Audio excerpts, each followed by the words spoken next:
Bringing together fiction with paired nonfiction is a great way to help students realize the importance of what they're reading. By pairing the adventures of Huckleberry Finn with the narrative of the life of Frederick Douglass, students will understand that Mark Twain wasn't just writing an adventure story. He was writing a book that tries to use fiction to deal with America's difficult past, the one that Frederick Douglass suffered through and overcame. The Adventures of Huckleberry Finn, first published by Mark Twain in 1885, is a Reconstruction-era novel that considers the evils of racism and slavery not much more than 20 years after slavery had been abolished. In the book, young Huck runs away from his abusive father. In doing so, he accidentally meets up with Jim, a runaway slave. Huck had known Jim before he ran away, but he also knew Jim's owner, Miss Watson. Huck has to decide where he will place his loyalty, with a fellow runaway or with the slave-owning world he was running from.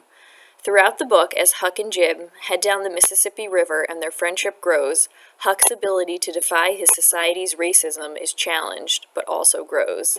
The two of them travel by raft, having adventure after adventure, on water and on land, and danger becomes something familiar. In the end, will Huck remain loyal to Jim when Jim is recaptured on a southern plantation?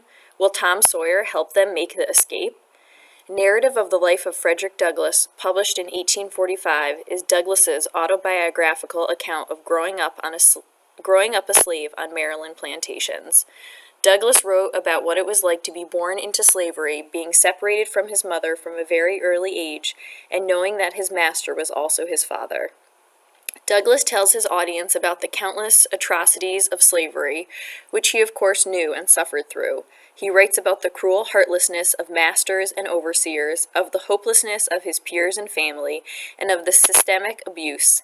Douglass eventually teaches himself to read and escapes from slavery.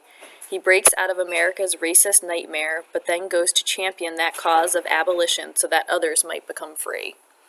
By having students read Douglass's narrative while reading The Adventures of Huckleberry Finn, a teacher can be sure that students will recognize the serious nature of what is happening between Huck and Jim on their raft. Students will make connections between Jim's escape and Douglass's. They will know how terrible and systemic the influences of the slave system were, and thus be able to better understand how monumentous it is that Huck and Jim are able to resist it. Spoiler alert, at the end of The Adventures of Huckleberry Finn, when Tom Sawyer puts Jim's life in danger and has fun at Jim's expense, students will see the horrible gravity of Tom's carelessness and ignorance. And when in the last few pages, Huck reveals his thoughts about leaving his society for good, students who have read Douglass's autobiography will completely understand why.